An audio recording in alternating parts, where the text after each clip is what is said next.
ಆತ್ಮೀಯ ವಿದ್ಯಾರ್ಥಿಗಳೇ, ಅತಿಥಿ ದೇವೋಭವ ಈ ಪ್ರಬಂಧದ ಲೇಖಕರಾಗಿರ್ತಕ್ಕಂಥ ಎನ್.ಕೆ. ಕುಲಕರ್ಣಿಯವರ ಪರಿಚಯವನ್ನ ಹೋದ ಅವಧಿಯೊಳಗೆ ನಾವು ಮಾಡಿಕೊಂಡಿದ್ದೀವಿ. ಈ ಅವಧಿಯೊಳಗ ಅತಿಥಿ ದೇವೋಭವ ಈ ಒಂದು ಪ್ರಬಂಧದ ಸ್ವಾರಸ್ಯವನ್ನ, ಅದರ ಅರ್ಥವನ್ನ ನಾವೇನಂತರ ಇವತ್ತು ಓದಿ ತಿಳ್ಕೊಳ್ಳೋಣ. ನಾನು ಸರ್ಕಾರಿ ಪ್ರಥಮ ದರ್ಜೆ ಕಾಲೇಜು ಧಾರವಾಡ ಇಲ್ಲಿ ಕನ್ನಡ ಸಹ ಪ್ರಾಧ್ಯಾಪಕನಾಗಿ ಸೇವೆ ಸಲ್ಲಿಸ್ತಾ ಇದ್ದೀನಿ. ನನ್ನ ಹೆಸರು ಡಾಕ್ಟರ್ ಬಿ.ಪಿ. ಮಠದ್. ಈ ಅವಧಿಯೊಳಗ ಈ ಅತಿಥಿ ದೇವೋಭವ ಲೇಖಕರು ಬಹಳ ತಮಾಷೆಯಾಗಿ ಆ ಘಟನೆಗಳನ್ನು ಒಂದೊಂದಿಯಾಗಿ ಹೇಳ್ಕೊಂಡು ಹೋಗ್ತಾರೆ. ಅಳಿಯನಿಗೆ ಅತಿಥಿಯಾಗಿ ಮಾವನ ಮನೆಗೆ ಬರ್ತಕ್ಕಂಥ ಸಂದರ್ಭದಲ್ಲಿ ಮಾವ ಅಳಿಯನಿಗೆ ಓಲೆ ಬರೆದಾಗಿತ್ತು, ಈಗ ಅನಾನುಕೂಲತೆ ಇದೆ, ನೀವು ಬೆಂಗಳೂರಿಗೆ ಬರುವುದೇ ಬೇಡ ಅಂತ. ಮನೆಯೊಳಗ ಲೇಖಕರ ಪತ್ನಿ ಅಳಿಯನ ಮೇಲೆ, ಮಗಳ ಮೇಲೆ, ಮೊಮ್ಮಕ್ಕಳ ಮೇಲೆ ಪ್ರೀತಿ ಇರುವುದರಿಂದ ಅವರು ಬರಬೇಕು ಅಂತಕ್ಕಂಥ ಆಸೆ. ಅದಕ್ಕೆ ಲೇಖಕರು ಅದನ್ನ ಗಾದೆ ಮಾತಿನಲ್ಲಿ ತಮಾಷೆಯಾಗಿ ಹೇಳ್ತಾರೆ. ಅತ್ತೆ ಅಳಿಯಗೆ ಮರಳು, ಕತ್ತೆ ಕರಕಿಗೆ ಮರಳು. ಅತ್ತಿ, ಅಳಿಯ, ಮಗಳು, ಮೊಮ್ಮಕ್ಕಳ ಮೇಲೆ ಪ್ರೀತಿ ಇರ್ತಕ್ಕಂಥದ್ದು, ಅವ್ರು ಬರಬೇಕು, ಅವ್ರು ನೋಡ್ಬೇಕು ಅಂತ ಆಸೆ. ಕತ್ತಿ ಕರಕಿಗೆ ಮರಳು, ಕರಕಿ ಅಂದ್ರೆ ಕರಕಿ ತಿನ್ನಬೇಕು ಅಂತ ಆಸೆ ಪಡ್ತೈತಿ ಕತ್ತಿ. ಅಲ್ಲಿ ಅತ್ತೆ ಮತ್ತು ಕತ್ತೆ ಅಂತಕ್ಕಂಥ ಪ್ರಾಸವನ್ನ ಆ ಗಾದೆ ಮಾತಿನಲ್ಲಿ ನಾವು ನೋಡ್ತೀವಿ ಅಂತಕ್ಕಂಥದ್ದು. ಅದಕ್ಕೆ ಈ ಗಾದೆ ಮಾತು ಸುಳ್ಳಾದೀತಿ ಅಂತ ತಿಳ್ಕೊಂಡು ಲೇಖಕರು ಪ್ರಶ್ನೆ ಮಾಡ್ತಾರ. ಅಂದ್ರೆ ತಮ್ಮ ಮನೆಯೊಳಗ ಅವರ ಪತ್ನಿ ಆರ್ಭಟ ಪ್ರಾರಂಭ ಆಯ್ತು. ಅಳಿಯ ಬರೋದು ಬೇಡ ಅಂತ ನಾವು ಓಲೆ ಬರ್ದೇನೆ ಅಂತ ಹೇಳಿದಾಗ ಅವ್ರ ಮನೆಯಲ್ಲಿರ್ತಕ್ಕಂಥ ಅವರ ಪತ್ನಿ ಆರ್ಭಟ ಅಥವಾ ಕೂಗಾಟ ಚಾಲು ಮಾಡ್ತಕ್ಕಂಥದ್ದು. ಅದಕ್ಕೆ ಇತಿಮಿತಿನೇ ಇಲ್ದಂಗ ಆಯ್ತು ಅಂತ ಹೇಳ್ತಾರೆ. ಅವ್ರು ಬಂದಿದ್ರೆ ಏನ್ ತಪ್ಪಾಗ್ತಿತ್ತು? ಹೋದ್ಸಲ ನೀವೇನಂತರ ಮಗಳ ಬಾನಂತಿ ತನಕೂ ಏನಂತರ ಬರ್ಲಿಕ್ಕೆ ಅವ್ರಿಗೆ ಅವಕಾಶ ಕೊಡ್ಲಿಲ್ಲ, ಬರ್ಬೇಡ್ರಿ ಅಂತ ತಿಳ್ಕೊಂಡು ತಲೆ ಅಲ್ಲಾಡ್ಸ್ಬಿಟ್ರಿ ಅಂತ ತಿಳ್ಕೊಂಡು ಅಲ್ಲಿ ಅಳಿಯಂದ್ರು ಬರ್ಲಿಲ್ಲ, ಮಗಳು ಬರ್ಲಿಲ್ಲ, ಯಾರು ಬರ್ಲಿಲ್ಲ ಅಂತ ತಿಳ್ಕೊಂಡು ಅವಳು ಹೇಳ್ತಕ್ಕಂಥದ್ದು. ಇನ್ನ ಮಕ್ಕಳ ಮೋರೆ ನೋಡಿದೇನೆ, ಅಳಿಯ, ಮಗಳು ಮತ್ತು ಮೊಮ್ಮಕ್ಕಳ ಮೋರೆ ನೋಡಿದೇನೆ, ಒಂದು ವರ್ಷ ಆಗ್ತಾ ಬಂತು ಅಂತ ತಿಳ್ಕೊಂಡು ಬಹಳ ಜೋರಾಗಿ ಗುಡುಗಿನ ಹಬ್ಬರ ಪ್ರಾರಂಭ ಆಯಿತು. ಕೊನೆಗೆ ಅದು ಗಂಗಾವತರಣದಲ್ಲಿ ಕೊನೆ ಆಯಿತು. ಗಂಗಾವತರಣ ಅಂದ್ರೆ ಕಣ್ಣೀರಿನೊಂದಿಗೆ ಕೊನೆ ಆಯಿತು ಅಂತ ತಿಳ್ಕೊಂಡು ಲೇಖಕರು ಹೇಳ್ತಕ್ಕಂಥದ್ದು. ಬಹುಶಃ ನನ್ನ ಉದ್ದೇಶನೇ ಅರ್ಥ ಮಾಡ್ಕೊಂಡಿಲ್ಲ ನಮ್ಮ ಮನೆಯವರು ಅಂತ ತಿಳ್ಕೊಂಡು ಲೇಖಕರು ತಮ್ಮ ಪತಿಯನ್ನು ಕುರಿತು ಹೇಳ್ತಕ್ಕಂಥದ್ದು. ಅದಕ್ಕೆ ಆಕ್ಷೇಪ ಮಾಡ್ತಕ್ಕಂಥದ್ದು ತಮ್ಮ ಪತ್ನಿ. ಅದರೊಳಗೆ ಅರ್ಥ ಇದೆ, ನಾನು ಹೇಳ್ತೀನಿ. ನಮ್ಮ ಮನೆಯಲ್ಲಿ ಬೆಂಗಳೂರು ಅಂತ ಏನಂತಾರೆ ಮಧ್ಯಮ ವರ್ಗದ ಮನೆಯಲ್ಲಿ ಇರೋದು ಒಂದೇ ರೂಮು. ಆ ರೂಮ್ನಲ್ಲಿ ನಾವು ವಾಸ ಮಾಡಿರ್ತಕ್ಕಂಥದ್ದು. ಆ ನಂತರ ಅದು ಮೊದಲನೇ ಮಹಡಿ ಒಳಗೆ ನಮ್ಮ ಮನೆಯ ಗ್ಯಾಲರಿ ಒಳಗೆ ಒಂದು ಚಿಕ್ಕ ಒಂದು ಜಾಗ ಇದೆ. ಅಲ್ಲಿ 2 ಇಡ್ಲಿ ಚೀಲ ಮತ್ತೆ ಒಂದು ಕಸದ ಬುಟ್ಟಿ ಇಟ್ಬಿಟ್ರೆ ತುಂಬೋಯ್ತು. ಇನ್ನು ಬಂದಂತ ಅಳಿಯನ್ನ ಈ ಕಸದ ಬುಟ್ಟಿ ಮೇಲೆ ಅಥವಾ ಈ ಇಡ್ಲಿ ಚೀಲದ ಮೇಲೆ ಅವರನ್ನ ಪೌಡಿಸ್ಬೇಕಾ ಅಂತ ಇಟ್ಟುಕೊಂಡು ಅವರು ಪ್ರಶ್ನೆಯನ್ನ ಕೇಳ್ತಕ್ಕಂಥದ್ದು. ಅಷ್ಟೇ ಅಲ್ಲ, ಅವರ ಹಳೆಯ ಧಾರವಾಡದ ಸ್ನೇಹಿತರು ಒಂದು 5 ಜನ ಪರೀಕ್ಷಾರ್ಥಿಗಳಾಗಿ ಬೆಂಗಳೂರು ಬರ್ತಾ ಇದೀವಿ, ನಮ್ಗೆ ಉಳ್ಕೊಳಕ್ ವ್ಯವಸ್ಥೆ ಮಾಡ್ಬೇಕು ಅಂತ ಅವರು ಹೇಳಿದ್ರು. ಅಳಿಯನೂ ಬಂದ, ಇನ್ನು ಗೆಳೆಯಂದ್ರು ಬಂದ್ರು ಅಂತಂದ್ರೆ ಇದ್ದಂತ ಒಂದೇ ರೂಮ್ನಲ್ಲಿ ಅವ್ರಿಗೆ ಹೇಗೆ ವ್ಯವಸ್ಥೆ ಮಾಡೋದು? ಅದಕ್ಕೆ ಅಳಿಯನಿಗೆ ಬರುವುದು ಬೇಡ, ಇವತ್ತು ಅನಾನುಕೂಲ ಇದೆ ಈ ಸಮಯದಲ್ಲಿ ಅಂತ ತಿಳ್ಕೊಂಡು ಅವ್ರು ಹೇಳಿರ್ತಕ್ಕ. ಬಂದಂತ 5 ಮಂದಿ ಸ್ನೇಹಿತರಿಗೆ ಇರ್ತಕ್ಕಂಥ ಒಂದು ರೂಮ್ನಲ್ಲಿ ಒಂದು ದೊಡ್ಡ ಗುಡಾರ ಹಾಸಿ ಅದ್ರ ಮೇಲೆ ಅವರನ್ನ ಪೌಡಿಸಿದಾಯಿತು ಅಂತ ತಿಳ್ಕೊಂಡು ಅವರು ಏನಂತಾರೆ ವಿಚಾರ ಮಾಡಿದ್ರು ಅಂತಕ್ಕಂಥದ್ದು. ಆದ್ರೆ ಏನ್ ಮಾಡುದು, ಅವರ ಆರಭಾರ ಹಿಡಿಯೋದು ಅಂತಂದ್ರ ಅದೊಂದು ಮಹಾ ಪ್ರಶ್ನೆ ಆಗಿತ್ತು ಅವರಿಗೆ. ಆಮೇಲೆ ಅಳಿಯ ದೇವರು ಮತ್ತು ಅವರ ಸರ್ಕಸ್ಸು ಹೇಗೆ ಇದನ್ನೆಲ್ಲ ನಿಭಾಯಿಸುವುದು, 5 ಮಂದಿ ಸ್ನೇಹಿತರು, ಆನಂತರ ಅಳಿಯ ದೇವರ ಫ್ಯಾಮಿಲಿ, ಇವರೆಲ್ಲ ಆರಭಾರ ನೋಡುದು ಅಂದ್ರೇನು, ಅವ್ರು ಬಂದಂತ ಸಂದರ್ಭದಲ್ಲಿ ಅವ್ರಿಗೆಲ್ಲ ಊಟ, ಉಪಚಾರ, ಸ್ನಾನ, ತಿಂಡಿ, ತೀರ್ಥ ಎಲ್ಲ ವ್ಯವಸ್ಥೆಯನ್ನು ಮಾಡ್ಬೇಕಲ್ಲ. ಆ ಆರಭಾರ ಹಿಡಿಯೋದು ನಮ್ಗೆ ಸಾಧ್ಯ ಆಗುದಿಲ್ಲ, ಅದಕ್ಕೆ ನೀವು ಬರೋದು ಬೇಡ ಅಂತ ತಿಳ್ಕೊಂಡು ಅವರು ಓಲೆಯನ್ನ ಬರೆದು ಬಿಟ್ಟಿದ್ರು ಅಂತಕ್ಕಂಥದನ್ನ ಹೇಳ್ತಕ್ಕಂಥದ್ದು. ಅಂದ್ರ ಈ ಎಲ್ಲಾ ಅನಾನುಕೂಲತೆಗಳನ್ನ ಮನಗಂಡೆ ಅಳಿಯಂದರಿಗೆ ಅವರು ಬರುವುದು ಬೇಡ ಅಂತ ತಿಳ್ಕೊಂಡು ಪತ್ರವನ್ನ ಬರೆಸಿದ್ರು. ಅದಕ್ಕೆ ಆ ಅಳಿಯ ದೇವರ ಆಹ್ವಾನವನ್ನ ಏನಂತ ಸ್ಥಗಿತಗೊಳಿಸಿದ್ದು, ಅದರಲ್ಲಿ ಏನ್ ತಪ್ಪಿದೆ ಅಂತ ತಿಳ್ಕೊಂಡು ಲೇಖಕರು ಪ್ರಶ್ನೆ ಮಾಡ್ತಾರ. ಅದರೊಳಗೆ ಅಪಮಾನ ಏನ್ ಬಂತು? ಅಮೇರಿಕೆಯ ಅಧ್ಯಕ್ಷರು ಕೂಡ ನಮ್ಮ ಭಾರತದ ಪ್ರಧಾನಿ ಬರ್ತಕ್ಕಂಥದ್ದನ್ನ ಅವರು ಪೋಸ್ಟ್ಪೋನ್ ಮಾಡ್ಲಿಲ್ವಾ ಡೇಟ್ ಅಂತ ತಿಳ್ಕೊಂಡು ಅವರು ಹೇಳ್ತಾರ. ಆದ್ರೆ ನಮ್ಮಾಗಿಗೆ ರಾಜಕಾರಣ ಬೇಕಾಗಿದ್ದಿಲ್ಲ.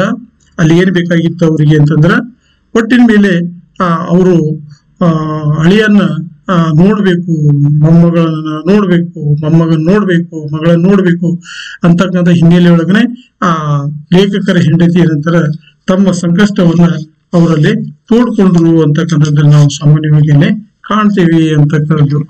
ಅಷ್ಟೇ ಅಲ್ಲ, ಅವರ ಮನೋವ್ಯತೆಗೆ ಇನ್ನೊಂದು ಕಾರಣನೂ ಇದೆ. 5 ಮಂದಿ ಸ್ನೇಹಿತರು ಧಾರವಾಡದವ್ರು ಬಂದ್ರು ಅಂದ್ರೆ ಅವರಿಗೆ ಊಟ, ಉಪಚಾರ, ತಿಂಡಿ, ತೀರ್ಥ, ಸ್ನಾನ, ಗೀನ ಎಲ್ಲಾ ನಡಿಬೇಕು. ನಿಜ, ನನಗೂ ಅದು ಅರ್ಥ ಆಯ್ತು ಅಂತ ಲೇಖಕರು ಹೇಳ್ತಾರ. ಅವಳ ಮನೋವ್ಯತೆ ಮಾಡಬೇಕು. ರೇಷನ್ ದವಸ ಅಂದ್ರೆ ರೇಷನ್ನಲ್ಲಿ ತಿಂದಿರ್ತಕ್ಕಂಥ ದವಸ ಧಾನ್ಯಗಳು, ಕೆಲವು ಸಲ ಅಮೆರಿಕ ಅಕ್ಕಿಗಿನೂ ಯಂತ್ರ ಸಿಗುವಂತಿಲ್ಲ. ಅದಕ್ಕೆ ನಾನೊಂದು ಹಂಚಿಕೆ ಹೂಡಿದೆ ಅಂತ ಲೇಖಕರು ಹೇಳ್ತಾರೆ. ಏನು, ನಮ್ಮ ಆಕೆಗೂ ನೆಮ್ಮದಿಯಾಗಿರಬೇಕು, ಆನಂತರ ಬಂದ ಅತಿಥಿಗಳು ಅವಾಂತರವಾಗಬಾರದು. ಅದಕ್ಕೆ ಅತಿಥಿ ದೇವೋ ಭವ ಅಂತಕ್ಕಂಥ ಪಳಮಾತಿನ ಅರ್ಥವನ್ನ ಅವ್ರು ಏನಂತ ಬದಲಾವಣೆ ಮಾಡಿಬಿಟ್ರು. ಅದು ಹೆಂಗ್ ಬದಲಾವಣೆ ಮಾಡಿದ್ರು ಅನ್ನೋದನ್ನ ಬಹಳ ಅವರು ತಮಾಷೆಯಾಗಿ ಅಲ್ಲಿ ಹೇಳ್ಕೊಂಡು ಹೋಗ್ತಕ್ಕಂಥದ್ದನ್ನ ನಾವು ನೋಡ್ತೀವಿ ಅಥವಾ ಓದ್ತೀವಿ. ಇಲ್ಲಿ ನಮ್ಮ ಭಾರತೀಯ ಸಂಸ್ಕೃತಿ ಪರಂಪರೆಯೊಳಗ ಅತಿಥಿ ದೇವೋಭವ ಎಂದರೆ ಅತಿಥಿಯನ್ನ ನಿನ್ನ ದೇವರನ್ನಾಗಿರುವಂತೆ ಇರು. ಅತಿಥೇವ ದೇವ ಯಶಸ್ಸಃ ಅತಿಥೇವ ಪೌರ್ವಿ ಸಮಾಸ. ಪೌರ್ವಿ ಅಂದ್ರೆ ಬಹು ಅಂದ್ರೆ ಬಹಳಷ್ಟು, ರ್ವಿ ಅಂದ್ರೆ ಭತ್ತ, ಪೌರ್ವಿ ಅಂದ್ರೆ ಬಹಳಷ್ಟು ಭತ್ತ ಉಳ್ಳವರು ಯಾರೋ ಅವರು ಶ್ರೀಮಂತರು. ಶ್ರೀಮಂತರಿಗಾದ್ರೆ ಅತಿಥಿಗಳನ್ನ ಸತ್ಕಾರ ಮಾಡ್ತಕ್ಕಂಥದ್ದು, ಸಲೀಸಾಗಿ ನಡ್ಕೊಂಡು ಹೋಗ್ತಕ್ಕಂಥದ್ದು. ನಮ್ಮಂತ ಬಡವರಿಗೆ, ನಮ್ಮಂತ ಸಣ್ಣ ನೌಕರಿ ಮಾಡೋರಿಗೆ ಅತಿಥಿಗಳನ್ನ ಸತ್ಕಾರ ಮಾಡೋದು ಬಹಳ ಕಷ್ಟದ ಕೆಲಸ ಅಂತ ತಿಳ್ಕೊಂಡು ಲೇಖಕರು ತಮ್ಮ ಸಂಕಷ್ಟಗಳನ್ನ ಏನಂತ ಇಲ್ಲಿ ಹಂಚಿಕೊಳ್ತಕ್ಕಂಥದ್ದನ್ನ ನಾವು ನೋಡ್ತೀವಿ ಅಂತಕ್ಕಂಥದ್ದು ಇದು ಒಂದು. ಇನ್ನು ಕೊನೆಗೆ ಲೇಖಕರು ಏನ್ ಮಾಡ್ತಾರ ಅಂತಂದ್ರ ಅವರು ಈ ಬಹುರ್ವಿ ಸಮಾಸವನ್ನ ಕರ್ಮಧಾರೆಯ ಸಮಾಸವಾಗಿ ಮಾರ್ಪಡಿಸಿದೆ ಅಂತ ಹೇಳ್ತಾರ. ಅಂದ್ರೆ ಏನು, ಅಲ್ಲಿ ಒಂದು ಸಂಸ್ಕೃತದ ಶ್ಲೋಕವನ್ನ ಅವರು ಹೇಳ್ತಾರೆ. ಇಲ್ಲಿ ಏನು, ಅತಿಥಿಶ್ಚ ಅಸೌದೇವಶ್ಚ ಅತಿಥಿ ದೇವ ಅಂತಂದ್ರೆ ಈ ಸಮಾಸವನ್ನ ಕರ್ಮಧಾರಯಕ್ಕೆ ಪರಿವರ್ತಿಸಿ ಕೊನೆಗೆ ಅಳಿಯ ದೇವರ ಮನೆಗೆ ಇವರೇ ಅತಿಥಿಗಳಾಗಿ ಹೋಗ್ತಕ್ಕಂಥದ್ದನ್ನ ನಾವು ಕಾಣ್ತೀವಿ ಅಂತಕ್ಕಂಥದ್ದು. ಏನ್ ಮಾಡಿದ್ರು, ಹೆಂಗೆ ಅವರು ಅತಿಥಿ ದೇವೋಭವ ಅಂತಕ್ಕಂಥದ್ದು ಬದಲಾವಣೆ ಮಾಡಿದ್ರು ಅಂತಕ್ಕಂಥದ್ದನ್ನ ಅವರು ಅಲ್ಲಿ ಹೇಳ್ತಾರ. ಅತಿಥಿ ಆಗಿ ಅಳಿಯ ದೇವರ ಮನೆಗೆ ಮಾವದೇವನೇ ಅತಿಥಿಯಾಗಿ ದೇವರಾಗಿ ಸರ್ಕಸ್ ಸಮೇತವಾಗಿ ಹೊರಡುವಂತೆ ಅವರು ಏನ್ ಮಾಡಿದ್ರು ಅಂದ್ರೆ ಸಂಚಾರ ಕಾರ್ಯಕ್ರಮವನ್ನು ಒಂದು ಏನಂತ ಏರ್ಪಡಿಸಿದ್ರು. ಯಾಕೋ ಇವ್ರ ನೌಕರಿ ಒಳಗೆ ಈ ಟೂರ್ ಪ್ರೋಗ್ರಾಮು ಇದೇ ಇದ್ದಿದ್ದು ಅನಾಯಾಸವಾಗಿ ಅನುಕೂಲ ಆಗಿರ್ತಕ್ಕಂಥ ಈ ಒಂದು ಅನುಕೂಲ ಸಿಂಧು ಆಗಿರ್ತಕ್ಕಂಥ ಈ ಒಂದು ಟೂರ್ ಪ್ರೋಗ್ರಾಮ್ ಅನ್ನ ಅವರು ಅಳಿಯ ದೇವರ ಊರಿಗೆ ಹಾಕಿರಿ ಅಂತ ಹೇಳ್ತಾರ. ಇನ್ನು ಅವರಿಗೆ ಹೇಳ್ತಾರ, ತಮ್ಮ ಮನೆಯವರಿಗೆ ಬಂದು ದರ್ಶನ ಆದಂಗಾಯ್ತು, ಪ್ರೋಗ್ರಾಮ್ ಆದಂಗಾಯ್ತು, ಅದರ ಫಲ ದರ್ಶನದ ಫಲಾನ ಸಿಕ್ಕಂಗಾಯ್ತು. ಅದಕ್ಕೆ ಸಂಸಾರ ಸಮೇತವಾಗಿ ಅಳಿಯ ದೇವರ ಮನೆಗೆ ಹೊರಟ್ವಿ. ಇನ್ನು ಬಂದಂತ ಧಾರವಾಡದ ಗೆಳೆಯರಿಗೆ ಪ್ರವಾಸಿ ಮಂದಿರದೊಳಗ ಅವ್ರಿಗೆ ಹೇಗೋ ಏನಂತರ ವ್ಯವಸ್ಥೆಯನ್ನ ಮಾಡಿ ಅವ್ರನ್ನ ಮನೆಯಿಂದ ಇದರ ಪ್ರವಾಸಿ ಮಂದಿರಕ್ಕೆ ವರ್ಗಾಯಿಸಿದೆ ಅಂತ ಎತ್ತಿಕೊಂಡು ಲೇಖಕರು ಹೇಳ್ತಕ್ಕಂಥದ್ದು. ಅಲ್ಲಿ ಹೇಳ್ತಾರೆ ಕೊನೆಗೆ, ಬಂಧು ದರ್ಶನ ಫಲ ಸಂಸಾರ ತರು ಹಿಂಗೆ. ಕುಮಾರವ್ಯಾಸನ ಮಾತು ಅವರ ಮನೆಯವರಿಗಿನ ಏನಂತರ ಅನುಭವಕ್ಕೆ ಬಂತು ಅಂತ ತಿಳ್ಕೊಂಡು ಲೇಖಕರು ಅದನ್ನ ಅಗ್ನಿ ಹಾಸ್ಯಮಯವಾಗಿ ಹೇಳ್ಕೊಂಡು ಹೋಗ್ತಕ್ಕಂಥದ್ದನ್ನು ನೋಡ್ತೀವಿ. ಅಳಿಯ ದೇವರು ಸಹಿತಿಗೆ ಅನಿವಾರ್ಯವಾಗಿ ಮಾವನ ಈ ಮಾತನ್ನ ಒಪ್ಕೊಂಡ್ರು ಅಂತಕ್ಕಂಥದ್ದನ್ನ ನಾವು ನೋಡ್ತೀವಿ ಅಂತಕ್ಕಂಥದ್ದು ಒಂದು. ಇನ್ನ ಒಂದು ಏನು ಬೀಸೋಡಣ್ಣೆ ತಪ್ಪಿಸ್ಕೊಂಡ 1000 ವರ್ಷ ಆಯುಸ್ ಅಂತ ಒಂದು ಕುತ್ತವೇನೇನೋ ಅವ್ರು ಎದುರ ಬೈರು ಮಾಡ್ಕೊಂಡ್ರು ಲೇಖಕರು. ತಮ್ಮ ಮನೆಗೆ ಬರ್ತಕ್ಕಂಥ ಅಳಿಯ ದೇವರು 5 ಮಂದಿ ಗೆಳೆಯರು ಇವರು ಅತಿಥಿಗಳಾಗಿ ಬಂದ್ರೆ ಏನೇನು ಅವಾಂತರಗಳಾಗ್ತಾವ ಅಂತಕ್ಕಂಥ ಈ ಒಂದು ಮಹಾಕುತ್ತನ್ನ ಅವ್ರು ಏನಂತಾರೆ ಪಾರಾದ್ರು ಅಂತ. ಅಂದ್ರ ಈ ಕುತ್ತು ಪಾರಾದ್ರು ಅತಿಥಿ ದೇವೋಭವ ಅಂತಕ್ಕಂಥ ಈ ಹಳೆಮಾತಿನ ಅಥವಾ ಪಳಮಾತು ಅಂದ್ರೆ ಹಳೆಯ ಮಾತಿನ ಏನಂದ್ರೆ ಒಂದು ವಿಷಯ ಮಂಥನ ಅವರ ಮನದೊಳಗೆ ನಡೀತು ಅಂತಕ್ಕಂಥದ್ದು. ಅತಿಥಿಗಳನ್ನ ದೇವರಂತೆ ತಿಳಿದುಕೊಳ್ಳಬೇಕೇ ಪ್ರಶ್ನೆ ಇದೆ ಇಲ್ಲಿ. ತಿಳಿದುಕೊಳ್ಳಬೇಕು ಅನ್ನೋದು ಬೇರೆ, ತಿಳಿದುಕೊಳ್ಳಬೇಕೇ. ನಮ್ಮ ತಾತನವರು ಅವ್ರು ಹೇಳ್ತಾರ, ಅವರ ಅಜ್ಜ ಹಳ್ಳಿ ಒಳಗ ಶಾನ್ಭೋಗರಾಗಿದ್ರು. ಆ ಶಾನ್ಭೋಗರು ಪ್ರತಿನಿತ್ಯ ಒಬ್ಬ ಅತಿಥಿಗಳನ್ನ ಕರ್ಕೊಂಡ್ಬಂದು ಅವರಿಗೆ ಊಟಕ್ಕೆ ಮಾಡಿಸ್ತಕ್ಕಂಥದ್ದು. ಅಲ್ಲಿ ಹೇಳ್ತಾರ, ಅವರ ತಾತನವರು ಡಂಗೂರ ಹೊಡಿಸಿ ಕಳೆ ಊದಿಸಿ ಅತಿಥಿಗಳನ್ನ ಕರೆಸಿ ಅವ್ರು ಏನ್ ಮಾಡ್ತಿದ್ರು ಅಂತಂದ್ರೆ ಅತಿಥಿಗಳನ್ನ ಸತ್ಕಾರ ಮಾಡ್ತಿದ್ರು. ಅವಾಗಿನ ಕಾಲಕ್ಕೆ ಜನಸಂಖ್ಯೆ ಕಡಿಮೆ ಇತ್ತು, ಉತ್ಪನ್ನ ಜಾಸ್ತಿ ಇತ್ತು. ಅವಾಗ ಅವರಿಗೆ ಶ್ರೀಮಂತರಿದ್ರು, ಶಾನ್ಭೋಗರು ಅಂದ್ರೆ ಬಹುಶಃ ಸ್ವಲ್ಪ ದುಡ್ಡಿದ್ದವರೇ ಇರ್ತಾರೆ. ಅವರು ಹಣವನ್ನು ಕೊಟ್ಟು ಅತಿಥಿಗಳನ್ನ ಸತ್ಕಾರ ಮಾಡ್ಲಿಕ್ಕೆ ಅವ್ರಿಗೇನು ತೊಂದರೆ ಇದ್ದಿಲ್ಲ. ಆದ್ರೆ ಮಧ್ಯಮ ವರ್ಗದವರು, ಬಡ ವರ್ಗದವರಿಗೆ ಇದು ಕಷ್ಟ ಸಾಧ್ಯ ಅಂತ ತಿಳ್ಕೊಂಡು ಲೇಖಕರು ಅವರ ತಾತನವರ ಈ ಅನುಭವಗಳನ್ನ ಅಥವಾ ತಾತನವರು ಮಾಡಿರ್ತಕ್ಕಂಥ ಕಾರ್ಯಗಳನ್ನ ತಮ್ಮ ಅನುಭವಗಳಲ್ಲಿ ತಮ್ಮ ಅನುಭವದ ಬುತ್ತಿಯೊಳಗಿರ್ತಕ್ಕಂಥ ಈ ವಿಷಯಗಳನ್ನೆಲ್ಲ ಅಲ್ಲಿ ಅವರು ಲೇಖಕರು ಮೆಲುಕು ಹಾಕ್ತಕ್ಕಂಥದ್ದನ್ನ ನಾವು ನೋಡ್ತೀವಿ ಅಂತಕ್ಕಂಥದ್ದು.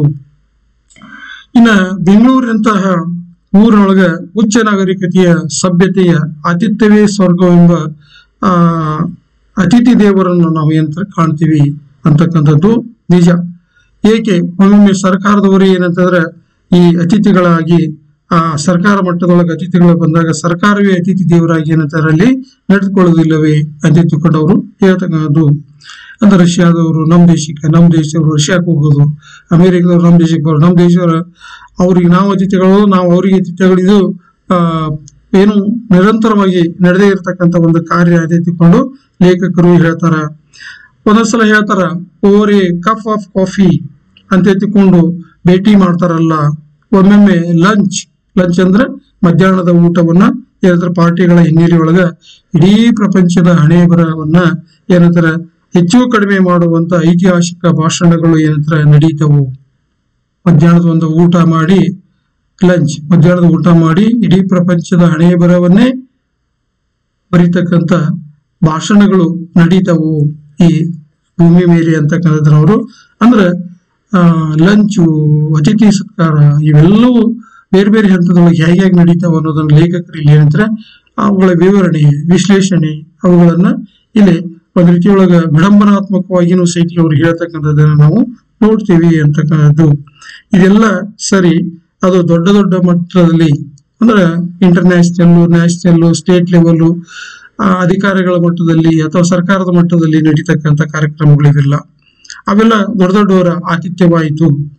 ಅದಕ್ಕೆಲ್ಲ ಸಾಕಷ್ಟು ಯಂತ್ರ ಸಲಕರಣೆ, ಸಾಧನ, ಜನಬಲ, ಹಣಬಲ, ಆತರ ಧನ ಸಂಪತ್ತು ಅವೆಲ್ಲ ಇರಬೇಕು. ಅಂದಾಗ ಆತಿಥ್ಯ ಏನಂತಾರ ಲಕ್ಷಣವಾಗಿ ನಡೀತೈತಿ ಅಂತ ತಿಳ್ಕೊಂಡವರು ಹೇಳ್ತಕ್ಕಂಥದ್ದು. ಇನ್ನ ಅವರ ಗೆಳೆಯ ಒಬ್ರು ಅಮೆರಿಕಕ್ಕೆ ಹೋಗಿ ಬಂದ್ರು. ಅವರೆಲ್ಲ ಆಫೀಸ್ನೊಳಗೆ ಬಹಳ ದರ್ಪದಿಂದ ಇರ್ತಿದ್ರು ಅಂತ ಹೇಳ್ತಾರ. ಇಲ್ಲಿ ನೋಡ್ರಿ ಅತಿಥಿಗಳನ್ನ ಸತ್ಕಾರ ಮಾಡ್ತಕ್ಕಂಥದ್ದು. ಬಹುಶಃ ಇಲ್ಲಿ ಎಷ್ಟು ಚೆನ್ನಾಗಿ ಆ ಫೋಟೋದಲ್ಲಿ ನಮಗೆ ತೋರಿಸಿದ್ದಾರೆ ನೋಡ್ರಿ. ಋಷಿ ಮುನಿಗಳು ಊಟಕ್ಕೆ ಕೂತಿದ್ದಾರೆ, ಬಾಳೆ ಎಲೆಯಲ್ಲಿ ಊಟವನ್ನ ನೀಡಿ. ಅವಾಗಿನ ಕಾಲದೊಳಗ ಫ್ಯಾನ್ ಇರಲಿಲ್ಲ, ಫ್ಯಾನ್ ಬದಲಾಗಿ ಏನಂತಾರೆ ಈ ಬೀಸಣಿಕೆಯನ್ನ ಉಪಚಾರ ಮಾಡ್ತಕ್ಕಂಥವ್ರು, ಆತಿಥ್ಯ ನೀಡ್ತಕ್ಕಂಥವ್ರು ಅವರನ್ನ ಊಟಕ್ಕೆ ಕೂಡಿಸಿ ಊಟ ಮಾಡುವಾಗ ಅವರಿಗೆ ಬೀಸಣಿಕೆಯಿಂದ ಗಾಳಿಯನ್ನ ಬೀಸ್ತಕ್ಕಂಥ ಚಿತ್ರವನ್ನು ನಾವಿಲ್ಲಿ ನೋಡ್ತೀವಿ ಅಂತಕ್ಕಂಥದ್ದು. ಇನ್ನು ಅದರ ಜೊತೆಗೆ ನೆಕ್ಸ್ಟ್ ಬಂದ್ವಿ ಅಂತಂದ್ರೆ ಈ ಪ್ರಶ್ನೆಗಳು ಬರೋದಕ್ಕಿಂತ ಪೂರ್ವದಲ್ಲಿ ಆತಿಥ್ಯ ಸತ್ಕಾರ ಅಂತಕ್ಕಂಥದ್ದು ಇದು ದೊಡ್ಡ ಮಟ್ಟದಲ್ಲಿ ನಡೀತಕ್ಕಂಥದ್ದು ಅಂತಕ್ಕಂಥದ್ದು ಅವ್ರ ಮನೆ ಹೇಳ್ತಕ್ಕಂಥದ್ದು. ಇನ್ನ ಅವರ ಗೆಳೆಯ ಆಗಲೇ ಹೇಳ್ದಂಗ ನಾನು ಅಮೆರಿಕಕ್ಕೆ ಹೋಗಿ ಬಂದಿರ್ತಕ್ಕಂಥ ಗೆಳೆಯ ಆಫೀಸ್ನಲ್ಲಿ ಬಹಳ ದರ್ಪದಿಂದ ಇದ್ದ. ಮನೆಗೆ ಯಾರಾದ್ರೂ ಅತಿಥಿಗಳು ಬಂದು ಕೈಕಾಲು ತೊಳ್ಕೊಂಡು ಅಂತಂದ್ರೆ ಅವರು ಕೈಕಾಲು ತೊಳ್ಕೊಂಡ ತಕ್ಷಣ ಅವರ ಕೈಯಲ್ಲಿ ಯಂತ್ರ ಪಂಜೆ ಹಿಡ್ಕೊಂಡು ಅವ್ರ ಮುಂದೆ ನಿಲ್ತಿದ್ರು. ಅಷ್ಟು ಸಂಭಾವಿತ ವ್ಯಕ್ತಿ ಆಗ್ತಿದ್ದ ಮನೆಯೊಳಗೆ. ಅಂದ್ರೆ ಇದು ಭಾರತೀಯ ಪರಂಪರೆ, ಅವನು ಭಾರತೀಯನೇ. ಅಂದ್ರೆ ನಮ್ಮ ಭಾರತೀಯರಲ್ಲಿ ಅಂತ ಒಂದು ಗುಣ ರಕ್ತಗತವಾಗಿ ಹಿಂದಿನಿಂದನೂ ಬಂದಿದೆ ಅಂತ ತಿಳ್ಕೊಂಡು ಲೇಖಕರಲ್ಲಿ ಹೇಳ್ಕೊಂಡು ಹೋಗ್ತಕ್ಕಂಥದ್ದು ನೋಡ್ತೀವಿ. ನಮ್ಮಲ್ಲಿ ದವಸ ಧಾನ್ಯ ಮನೆ ಒಂದೇ ಇರೋದ್ರಿಂದ ಯಾರಾದ್ರೂ ಗೆಸ್ಟ್ ನಮ್ಮ ಮನೆಗೆ ಬರ್ತಾರಂದ್ರೆ ನನಗೆ ಮೈಗೆ ಮುಳ್ಳೆ ಹಿಡಿಯುತ್ತದೆ ಅಂತ ತಿಳ್ಕೊಂಡು ಲೇಖಕರು ಅಲ್ಲಿ ಹೇಳ್ಕೊಂಡು ಹೋಗ್ತಕ್ಕಂಥದ್ದು ನಾವು ನೋಡ್ತೀವಿ ಅಂತಕ್ಕಂಥದ್ದು. ಅದ್ರೊಳಗ ಒಂದೇ ರೂಮು, ಆ ರೂಮ್ನೊಳಗೆ ಒಂದೇ ಮಂಚ.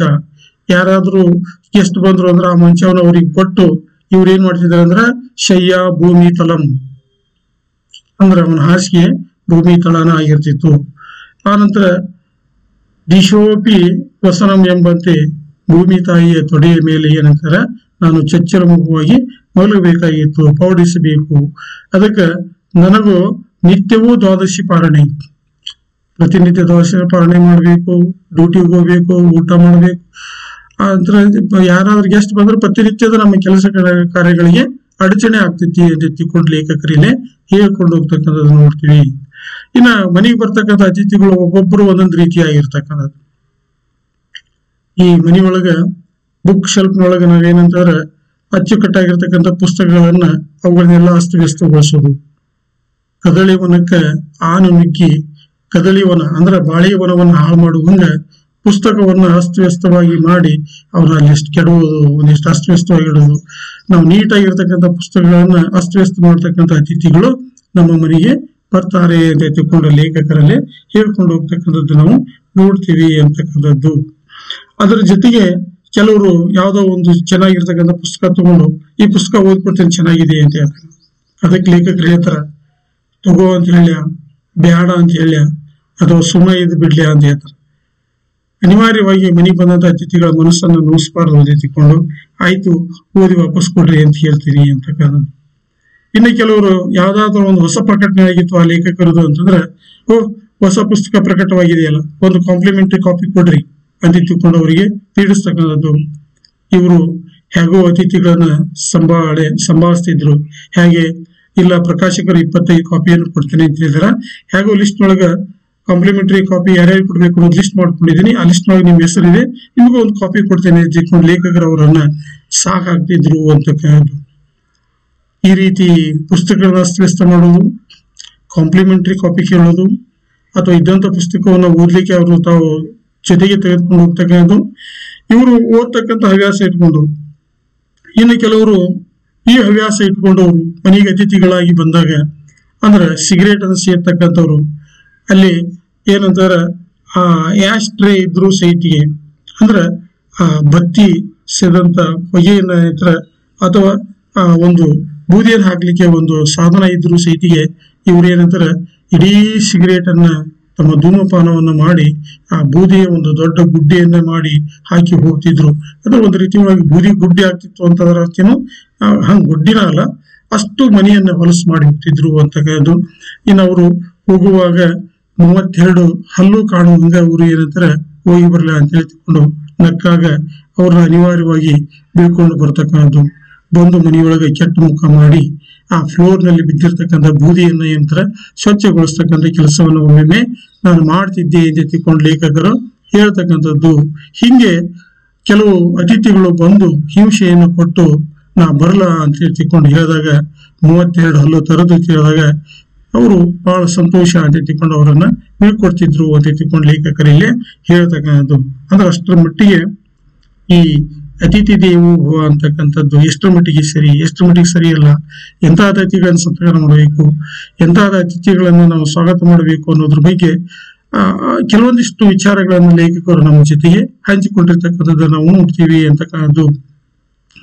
ಇನ್ನು ಅತಿಥಿ ದೇವೋಭವ ಅಂತಕ್ಕಂಥದ್ದು ಎಲ್ಲರಿಗೂ ಶ್ರದ್ಧೆ ಇದೆ. ಈ ಪಳಮಾತಿನ ಒಂದು ಕಾಲಕ್ಕೆ ಒಬ್ಬನೇ ಅತಿಥಿ ಇರಬೇಕು ಅಂತಕ್ಕಂಥದ್ದು.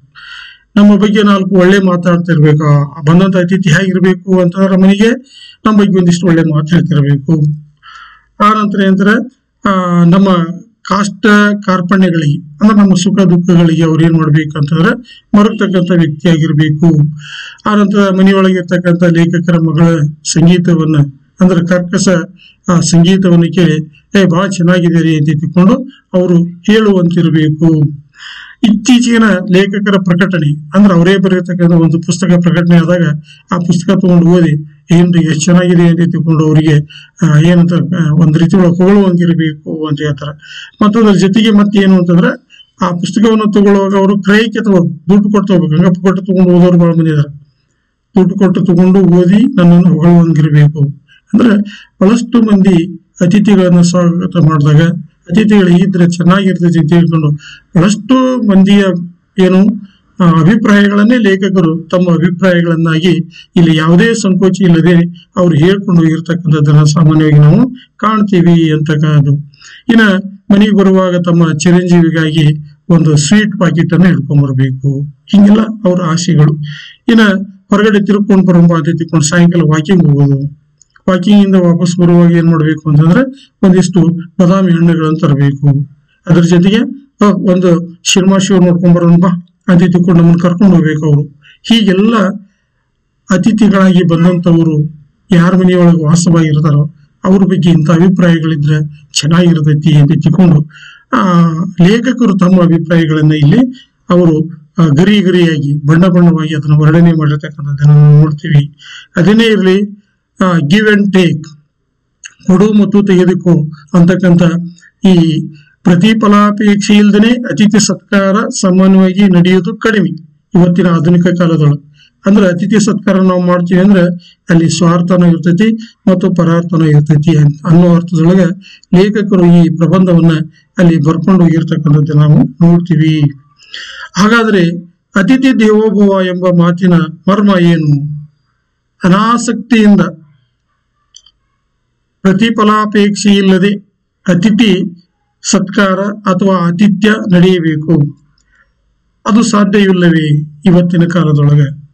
ಇಂದಿನ ವ್ಯಾವಹಾರಿಕ ಪ್ರಪಂಚದೊಳಗೆ ಇವತ್ತು ಯಾವುದು ತಗೊಂಡು ಯಂತ್ರ ಕ್ಯಾಲ್ಕುಲೇಷನ್ ಮೈಂಡ್ ಬಿಸ್ನೆಸ್ ವ್ಯಾವಹಾರಿಕ ಪ್ರಪಂಚ ಇವತ್ತು. ಇಂಥ ಒಂದು ಪ್ರಪಂಚದೊಳಗೆ ಅದು ಸಾಧ್ಯ ಇಲ್ಲ ಅಂತ ತಿಳ್ಕೊಂಡು ಲೇಖಕರು ಹೇಳ್ತಕ್ಕಂಥದ್ರು. ಆದ್ರೆ ಅತಿಥಿ ಅಂತಕ್ಕಂಥ ಶಬ್ದದ ಹಿಂದಿರುವ ತಾತ್ವಿಕ ಬೆಲೆ ಮೌಲ್ಯ ಏನಂತಾರ ಅಲ್ಲಿ ಅವ್ರು ಹೇಳ್ತಾರೆ, ಏನು ದೊಡ್ಡದೆಂದೇ ಹೇಳಬೇಕು. ಈ ಅತಿಥಿ ಸತ್ಕಾರ ಮಾಡೋದು ಅಂತಂದ್ರೆ ಅದರ ಅತಿಥಿ ಅಂತಕ್ಕಂಥ ಶಬ್ದದ ಹಿಂದಿರ್ತಕ್ಕಂಥ ತಾತ್ವಿಕ ಬೆಲೆ ಮತ್ತು ಮೌಲ್ಯ ಅದು ಬಹಳ ದೊಡ್ಡದಾಗಿರ್ತಕ್ಕಂಥದ್ದು ಅಂತಕ್ಕಂಥದ್ದು. ಅಷ್ಟೇ ಅಲ್ಲ, ಜಗತ್ತಿನಲ್ಲಿ ಪ್ರತಿಯೊಬ್ಬನು ಒಬ್ಬ ಅತಿಥಿಯಾಗಿ ಇರುವುದಕ್ಕೆ ಪ್ರಯತ್ನ ಮಾಡಬೇಕು ಅಂತ ಹೇಳಿ ಲೇಖಕರು ಹೇಳ್ತಾರೆ. ಅತಿಥಿಗೆ ಜಗತ್ತೇ ಒಂದು ಕುಟುಂಬ. ಒಬ್ಬ ಅತಿಥಿಗೆ ಇಡೀ ಜಗತ್ತೇ ಒಂದು ಕುಟುಂಬ ಇದ್ದಂಗ. ದೇವರ ಸೃಷ್ಟಿ ಒಳಗೆ ನಾವೆಲ್ಲರೂ ಅತಿಥಿಗಳೇ.